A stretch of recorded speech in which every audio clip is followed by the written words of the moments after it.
Hey, good afternoon, ladies and gentlemen. Troy David here at Flashback Comics in Woodbridge, Virginia.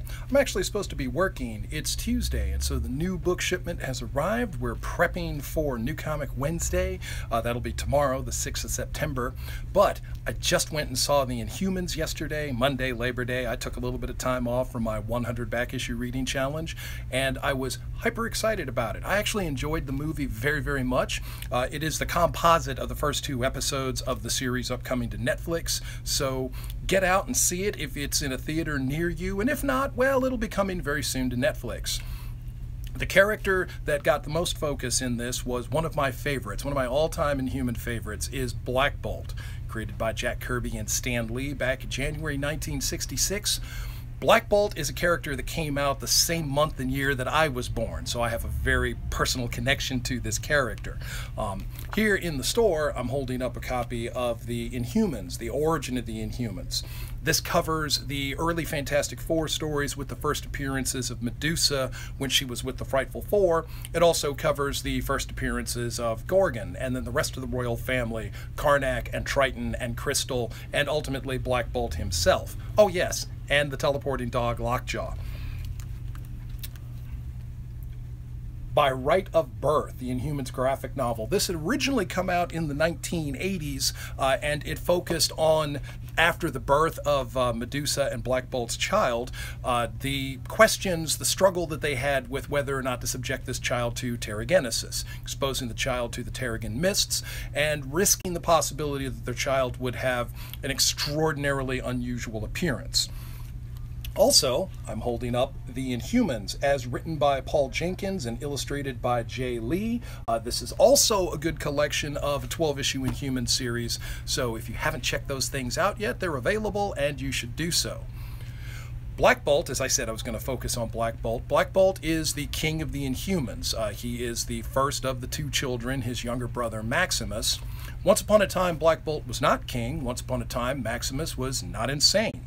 But Maximus has always been somewhat manipulative, somewhat mischievous, so these elements of his personality haven't changed very much. Black Bolt's power is such that he cannot speak without causing great destruction.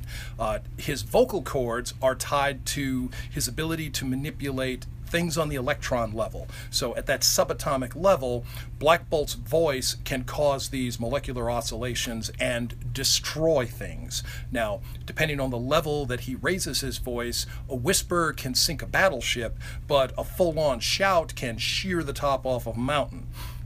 Black Bolt's power is such that it has in the past stunned characters like Thor and the Hulk.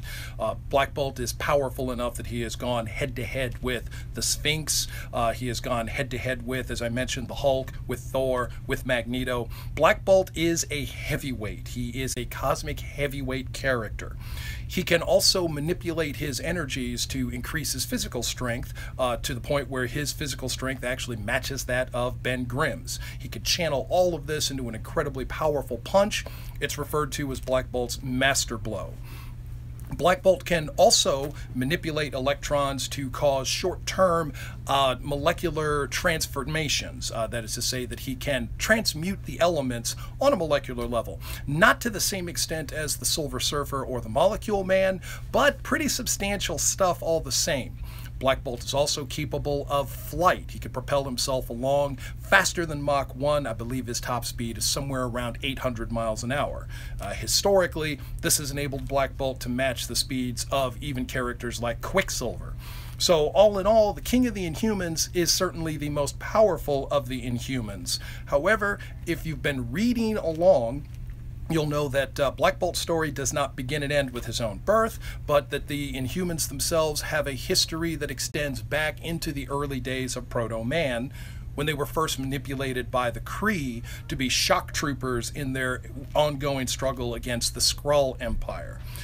If you've been watching the Agents of S.H.I.E.L.D. television series, you'll know that the Kree have been mentioned more than once with the origins of the Inhumans, and I believe that we will see much more of that as the ongoing current series, which actually focuses and features the royal family. They're going to go more into that, so buckle yourselves in for an incredibly wild ride. Black Bolt will be along with you, and I will be too. Thanks for joining.